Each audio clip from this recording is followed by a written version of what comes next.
कि कोई अगर काम हम कर रहे हैं तो वो काम को सबसे पहले समझो कि काम है क्या, तब हम डिसाइड करेंगे वो हम कर सकते हैं या फिर नहीं कर सकते।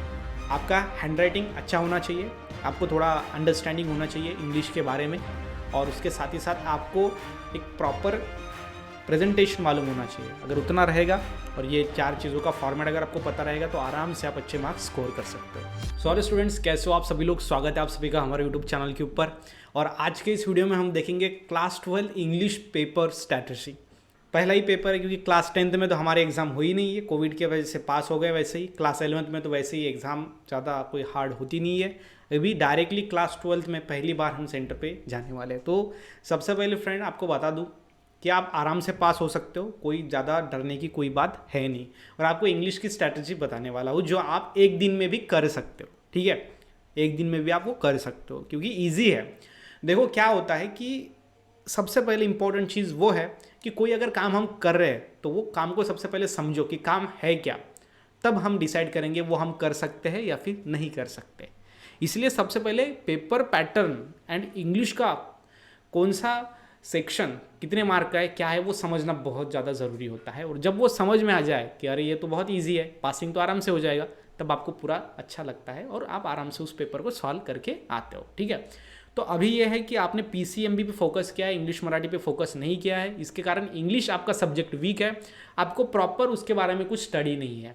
जब आप ये वीडियो को अंत तक देखोगे तब आपको पता चल जाएगा इंग्लिश कोई हार्ड सब्जेक्ट नहीं है, लेकिन कुछ बातों का आपको ध्यान रखना पड़ेगा in order to get pass in English subject. And English में अगर आपका अच्छा मार्क्स आता है तो आपका ओवरऑल परसेंटेज बढ़ जाता है क्लास 12 के अंदर, जो कि आपके लाइफ टाइम मार्कशीट के ऊपर रहेगा। इसलिए बहुत इंपॉर्टेंट है, वीडियो देखना लास्ट तक। अब देखते हैं सबसे पहले हम इंग्लिश। अब ये आ गया आपका इंग्लिश, जो कि आपका फेवरेट सब्जेक्ट है ना। फेवरेट तो है सर, लेकिन हमने उसको किया नहीं। आगे अब ये इंग्लिश के अंदर सेक्शन कितने होते हैं? 4 सेक्शन होते हैं आपके पेपर में। कोई डरने की बात नहीं है, आराम से सारी चीज़ों को डिस्कस करेंगे। ओके, सेक्शन होता है फर्स्ट सेक्शन ए, उसके बाद होता है सेक्शन बी, देन होता है हमारा सेक्शन सी, और देन होता है सेक्शन डी। मतलब आपका जो पेपर है इंग्लिश का वो 4 सेक्शंस के अंदर डिवाइड हुआ है, 4 सेक्शन के अंदर डिवाइड हुआ है। कौन सा? Section A, section B, section C and section D. बहुत ईजी है। अब सेक्शन ए में आपको अलग एक्टिविटी होती है, सेक्शन बी में आपको अलग एक्टिविटी होती है, सेक्शन सी में भी और सेक्शन डी में भी। अब देखो हमको टारगेट करना किसके ऊपर है? ठीक है, हमको पास होना है। देखो ये जो स्ट्रैटेजी है उसके लिए है जो पास होना चाहता है, उसके बाद अच्छे से अच्छे मार्क्स लाना चाहता है, मैक्सिमम मार्क्स लाना चाहता है विथ मिनिमम एफर्ट्स। तो देखो सेक्शन ए हमको छोड़ देना है, इसके ऊपर कोई हम बाद में बात करेंगे। सेक्शन बी भी हमको टारगेट नहीं करना है, हमको टारगेट करना है सेक्शन सी। आप बोलोगे सर कैसे टारगेट करना है? ठीक है, तो मैं आपको बताता हूँ। देखो ये जो सेक्शन सी है ना, ये है राइटिंग स्किल का। किसका है? Writing skills. बस सेक्शन सी के ऊपर आपको ध्यान देना है, राइटिंग स्किल।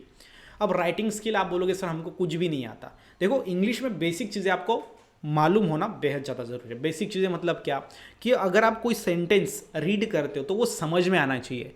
देखो ये वन डे स्ट्रैटेजी जो उसी स्टूडेंट्स के लिए लागू होती है। अब किसी को पढ़ना ही नहीं आता है, फिर समझना ही नहीं आता, तो वो कैसे वहाँ पे सारी चीज़ों को लिखेगा? लेकिन मुझे ऐसा पता है कि आज के स्टूडेंट्स, हर कोई स्टूडेंट को इंग्लिश अच्छे से आती है। मतलब अगर कोई उन्होंने पैराग्राफ को पढ़ा है तो आराम से उसका अर्थ वो लगा सकते हैं और कुछ सेंटेंस लिख सकते हैं। Not a proper grammatically mistake हो जाती है लेकिन चलेगा, कोई बात नहीं है, लेकिन वो कर सकते हैं। ओके, मैक्सिमम स्टूडेंट्स ऐसे है। तो देखो आपको राइटिंग स्किल के ऊपर ध्यान देना है। राइटिंग स्किल जो कि होता है 16 मार्क के लिए, 16 मार्क के लिए पूछा जाता है। मुझे आप बताओ राइटिंग स्किल में अगर आपको 16 मार्क्स मिल गए, कितने मार्क्स? 16 मार्क्स। आपको क्लास में अगर आपको 15 मार्क्स मिल गए, ठीक है, 20 मार्क का प्रैक्टिकल होता है, उसमें से अगर आपको 15 मार्क्स मिल गया तो टोटल आपका कितना होता है? टोटल होता है आपका 31। आपको पासिंग के लिए कितना चाहिए? 36।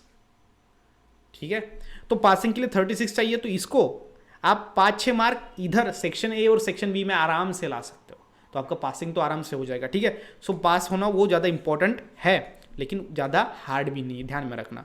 तो सेक्शन सी कितने मार्क का है? 16 मार्क का। बस इसको ही हम टारगेट करेंगे। सबसे पहले जब हमारे पास आंसर शीट आती है तो उसके बाद हम सेक्शन सी पहले डालेंगे और वो सेक्शन सी के जो 16 मार्क्स है वो हम पक्के कर देंगे। अगर ये स्ट्रैटेजी आपकी अगर रही, आपकी मेंटेलिटी रही, तो आराम से आप पास हो सकते हो, पास भी हो सकते हो, अच्छे मार्क्स भी ला सकते हो। अगर आपको लग रहा है कि हम फेल हो जाएंगे तो ऐसा बिल्कुल नहीं है। तो 16 मार्क्स में आपका क्या क्या है वो आपको देखना पड़ेगा। देखो अभी इसको थोड़ा जूम आउट करता हूँ। अब आपको दिख रहा है 16 मार्क में क्या क्या चीज़ें हैं, ठीक है। और इसको थोड़ा जूम आउट करेंगे। यस सर, अब दिख रहा है हमको अच्छी तरीके से इसके अंदर क्या कौन सी सारी चीज़ें हैं, ठीक है। तो अब आप यहाँ पे देखो, आपके पास है सबसे पहले सेक्शन ए। सेक्शन ए में आपका है तीन आपको यहाँ पे चीज़ें होती है। एक होता है ड्राफ्टिंग, देखो हर एक सेक्शन में देखो, ये जो हमारा सेक्शन सी है वो अगेन 4 एक्टिविटी में डिवाइड है। कितनी? 4, A B C and D. A B C and D, ये 4 एक्टिविटी में वो क्या है? डिवाइड है। अब ए एक्टिविटी में आपको क्या करना है? देखो आपको 3 चीज़ें होती है। एक होता है ड्राफ्टिंग। ड्राफ्टिंग मतलब क्या? सपोज आप घर पे हो और आप बाहर जा रहे हो और कोई आपको काम है, किसी को बताना है कुछ, तो वो आप इंग्लिश में कैसे लिखोगे? तो वो होता है ड्राफ्ट। आपको समझना है what is mean by drafting. Drafting क्या? तो आपको यहाँ पे क्वेश्चन आपके सामने रीड करता हूँ, वो ये है, ठीक है। Your brother class teacher phone, he has to bring his project to school the next day, power point presentation, formal dress and evolution will be done. तो ये कुछ ऐसे मैसेज रहते हैं जिसके कारण मतलब छोटे छोटे एक स्टेटमेंट दिए जाते हैं जिससे आपको ड्राफ्ट राइट करना होता है। So your brother is not at home and you have to go for a wedding. आपको वेडिंग के लिए जाना है, आपका ब्रदर घर पे नहीं है। Draft a message for him. तो आपको आपके भाई को बताना है कि आपका जो टीचर है, तुम्हारे टीचर से ये सारी इन्फॉर्मेशन आई है, आपका कुछ स्कूल में काम है, तो वो आपको इंग्लिश में बताना है। उसको बोलते हैं ड्राफ्टिंग। क्या बोलते हैं? ड्राफ्टिंग। वो दूसरा है statement of purpose. Statement of purpose का देखो कोई क्वेश्चन लेते हैं, वो है you wish to join the institute of fashion designing in Ahmedabad after your 12th standard. 12th standard के बाद अहमदाबाद यूनिवर्सिटी, यहाँ पे आप जाना चाहते हो फैशन डिजाइनिंग के लिए, okay. You have a keep interest in fashion and you have attend many fashion show. You have also completed a certificate course in tailoring and work as a apprentice in a tailoring establishment. Prepare an SOP to be sent along with your application. आपको statement of purpose, उसको हम SOP short में बोलते हैं, वो आपको बताना है, वो कंपनी को भेजना है, तो ये SOP होता है। तीसरा होता है ग्रुप डिस्कशन। ग्रुप डिस्कशन का आपको कोई भी एक दे दिएगी जिसके ऊपर आपको ग्रुप डिस्कशन करना है। जैसे कि यहाँ पे how to advocate corruption, corruption को कैसे हम खत्म करें, ठीक है, वो सारी चीज़ें आपको पूछे जाएंगी, बताई जाएंगी। तो ये जो ए पार्ट है सेक्शन सी के अंदर, जो ए पार्ट है उसमें आपको देखो 3 है, जिसमें से सिर्फ आपको कोई एक ही लिखना है। मतलब ये पहला दूसरे को और दूसरा तीसरे को और, मतलब तीनों में से सिर्फ एक आपको कोई भी सॉल्व करना है। समझ में आ गया? तो ग्रुप डिस्कशन मुझे इजी लगता है तो मैं ग्रुप डिस्कशन यहाँ से कर लूँगा, ठीक है। ये हमने किया यहाँ पे group discussion, done, final group discussion हमने यहाँ पे कर दिया।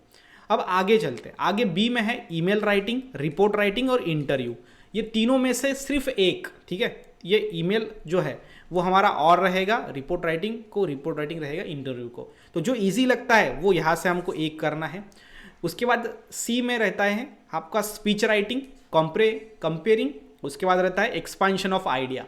तो इसमें से ही आपको एक ही सॉल्व करना पड़ता है 3 में से। और आपका जो लास्ट रहता है वो रहता है डी वाला, वो होता है review writing, blog writing and appeal. Appeal मतलब कि सपोज हमको हमारी सिटी क्लीन करनी है तो उसके लिए अपील करना है। तो ये 3 में से एक।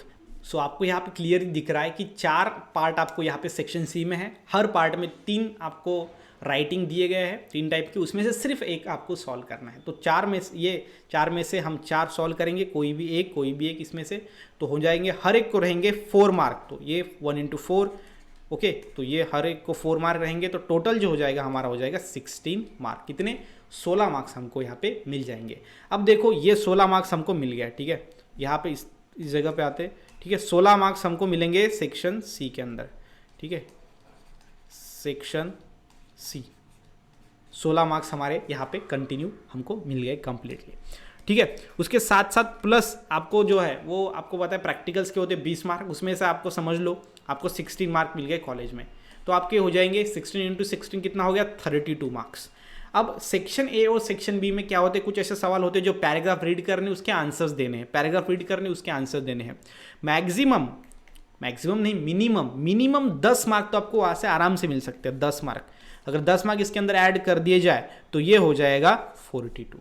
कितना हो जाएगा? 42। मतलब कि क्या कि एक दिन में आप जो है वो 42 मार्क्स ला सकते हो, ओके 42 मतलब नियर अबाउट 50% मार्क, ठीक है।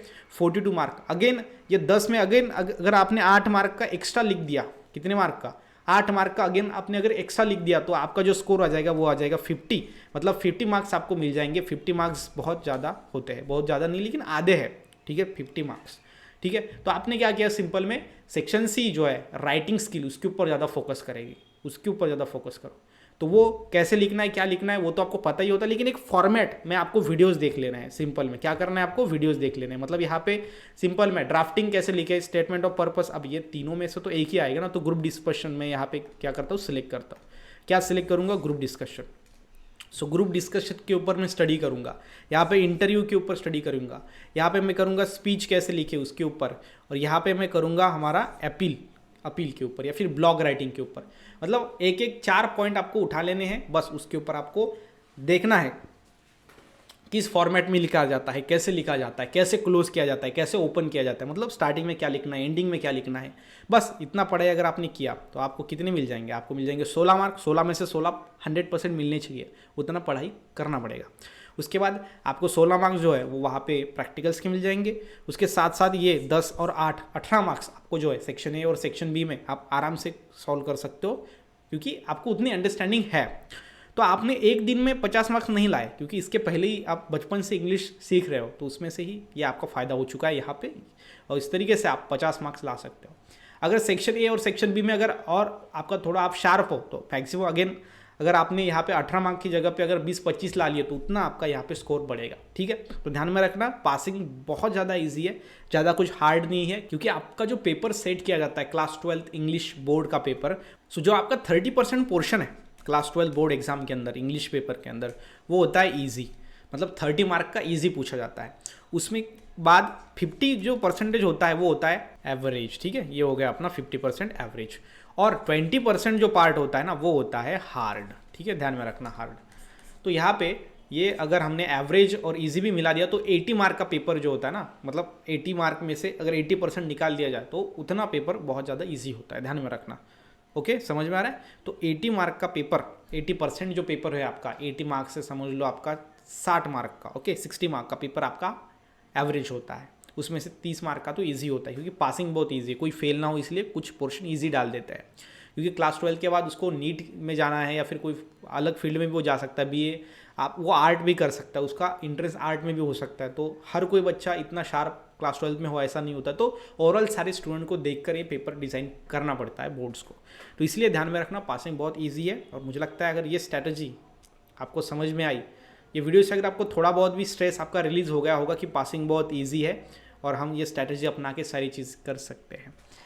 आपका हैंडराइटिंग अच्छा होना चाहिए, आपको थोड़ा अंडरस्टैंडिंग होना चाहिए इंग्लिश के बारे में, और उसके साथ ही साथ आपको एक प्रॉपर प्रेजेंटेशन मालूम होना चाहिए। अगर उतना रहेगा और ये 4 चीज़ों का फॉर्मेट अगर आपको पता रहेगा तो आराम से आप अच्छे मार्क्स स्कोर कर सकते हो। अगर ये स्ट्रैटेजी आपको अच्छी लगी तो प्लीज़ वीडियो को लाइक करना, चैनल को सब्सक्राइब करना। मिलते हैं नेक्स्ट वीडियो में, तब तक के लिए stay happy, stay motivate. Thank you so much.